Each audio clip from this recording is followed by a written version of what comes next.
many trauma survivors struggle to find the help they need to heal.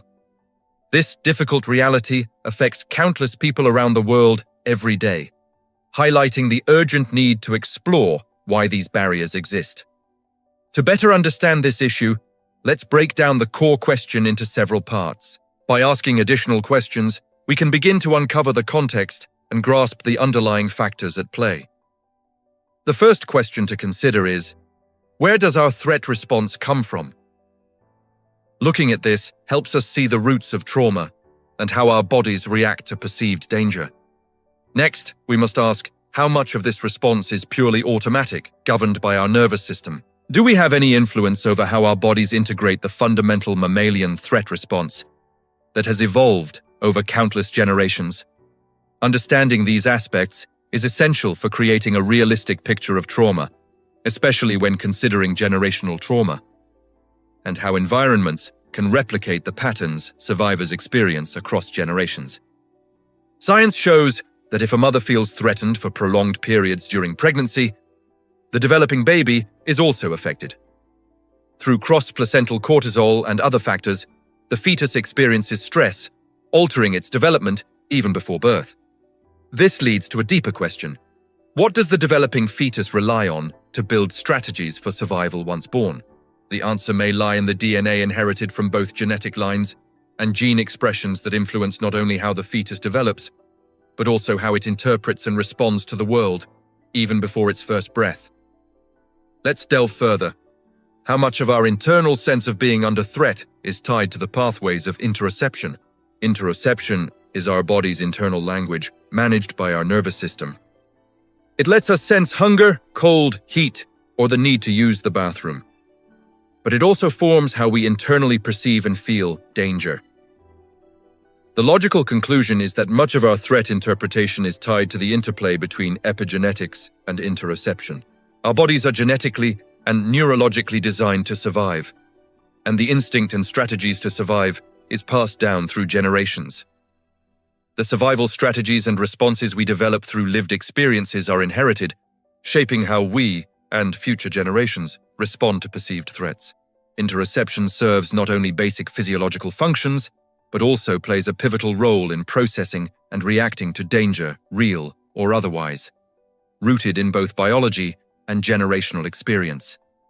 If generational trauma has a direct pathway of influence, then the more evidence a bloodline has for threat and danger, the more evidence it will need to believe it is safe.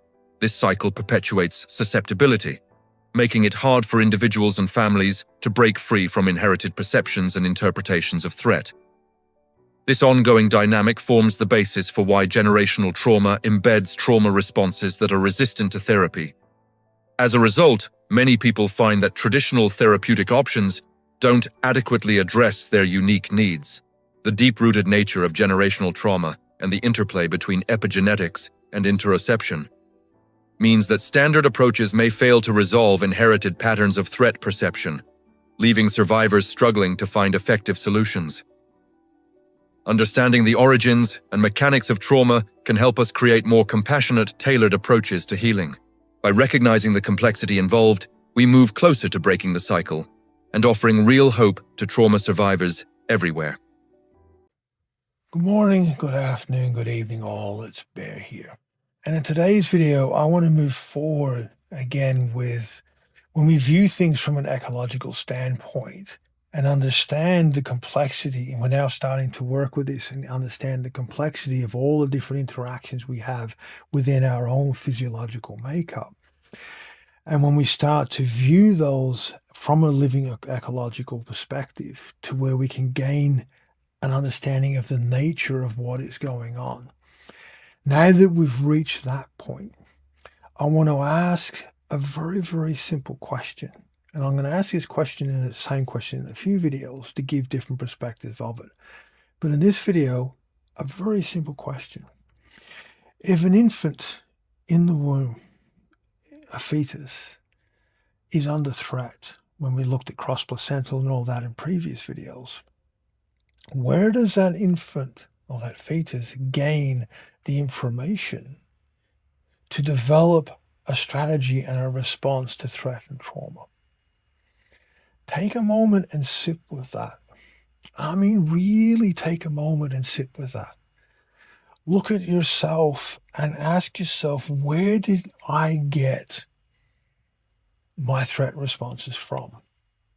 Where did that knowledge within my nervous system, within my endocrine system, within my physiology, my neurophysiology, within my entire physical being, where did that information come from? When we view it from a scientific perspective, a reductionist model, we can break it down into categories. I want to kind of steer away from the categories and look at two very simple processes. I want to introduce a term called interoception, which is our internal language, our internal dialogue that our body uses, our nervous system uses, primarily via the pathways of the vagus nerve. Now, 80% of all the sensory capacity with our entire vagus nerve feeds to the brain interpretation of what's going on internally and what's going on externally. Only 20% comes back. So 80% of that internal pathway, that language that we use, interoception is around, our senses when we're hungry, our senses to breathe, cardiac rate, and all these other proponents. It can bring in polyvagal theory, and all these different aspects use this pathway.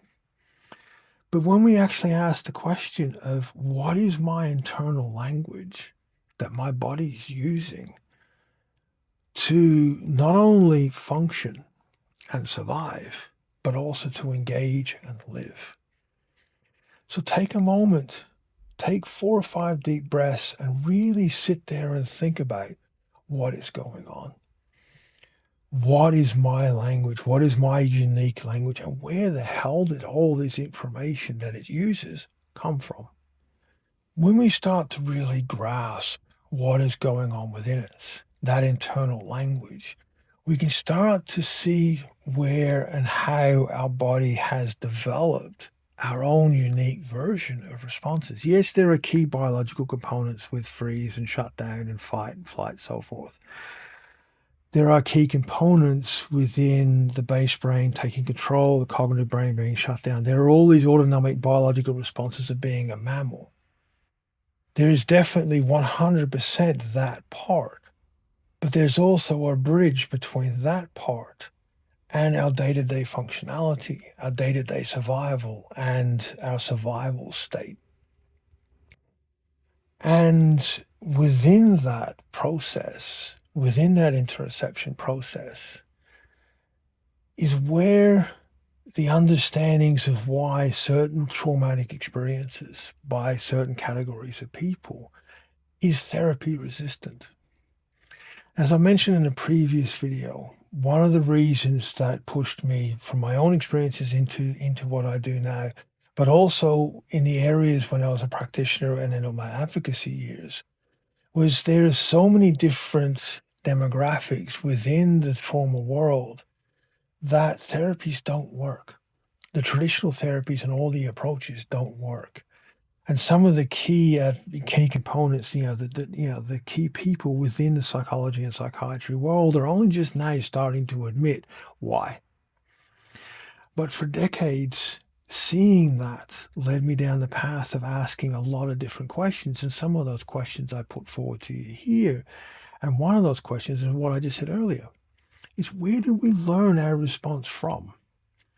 What taught that internal language that our body uses to function and to engage and to live?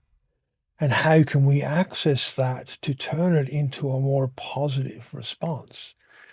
Because when we understand where that internal dialogue developed from, and where it developed from is from epigenetics, we inherited from our ancestry, our biological ancestry, all their responses to all their life experiences, their survival states, their response states, their living states, their story. All that information is stored within our own genetic makeup. And that internal process of interoception, especially in utero and in very early childhood, draws upon that information to develop a survival strategy. And if we can gain the understanding of that, and for those that have the luxury of being able to trace their family ancestry, being an adoptee, in my circumstances, I can't. But for those of you that can, it can give you such key pieces of understanding as to why some parts of your survival state are so dominant that they are therapy resistant. That internal language, remember, 80% is all the stuff our body's interpreting going to our brain. Our brain sends back 20% of all of that interpretation as a response. When we gain this understanding of what's going in to our response, we can start to understand the hierarchy of it, the triage list, and what we ourselves need to be able to make some real long-term steps into creating real change. When we understand the role that interoception plays within our survival state, when we understand the dynamic of what is actually going on and how our body has developed a language and a way of interpreting everything around us, within us and without, we can start to make inroads in understanding that language. When we look at generational trauma, when we look at the reality of epigenetics, of what we inherit, we can understand key areas, as I just said, the key areas around the dominant parts of our threat response and why they are there. When you start to observe generational trauma, you can see the same patterns playing out generation to generation. Because that information gets passed on, the same environment gets replicated from generation to generation to generation. And it gets embedded, far more deeper within the responses that we have to the way we interpret our environment. Because we're living the same lives over and over again. So much of this is why our autonomic threat response systems are so embedded into certain types of behavior that is resistant to therapeutic intervention. It's because the evidence of showing that this threat is far stronger than what that therapy is telling is possible. When we grasp that and the reality of that, it is not about losing hope. It is understanding the environment we are working with and where to put the focus more. To create a living or a personal example, because I'm an adoptee, because I was taken, trafficked, and sold as an infant, the priority for me to build the ability to create environments to co-regulate, something that I still to this very day have great difficulty in doing, is because of that generational component of the destruction of family, reinforced in utero and early childhood by my removal and placement in adoption, and by the path to adoption, and also my adopted childhood, the way I responded to it, the way it embedded those responses, so matched that generational trauma pathway that it is very resistant to therapeutic intervention, because the therapies are trying to push me to something that is tiny compared to all of this evidence. Knowing that took me, and when I really understood it, took me from a path of abject hopelessness into knowing at least what I have to do and where to focus my learning of abilities to connect and the way I need to manage my interactions with people so that I don't get put into situations that feed negative outcomes. And it took a lot of years for me to get to this place. And I'm trying to impart the importance of getting to that place in this video. If we come from a base of multi-generational trauma response of a particular genre, of a particular ecology, family abuse, neglect, or violence, removal, destruction of broken families, or veterans, war, we will have a more dominant aspect of our survival state and our responses to it. If we gain that understanding, we can work with it. We know where to focus our energy and where to focus more the intent to create the outcomes that we seek. As I said a few videos ago, I focus on outcome. How do I achieve that outcome? Not on, I just want to set this intent. But if we're setting an intent, our intent needs to come from a base of, how do I achieve that outcome? That governs the intent. And hence why the importance of these last few videos and these up-and-coming videos.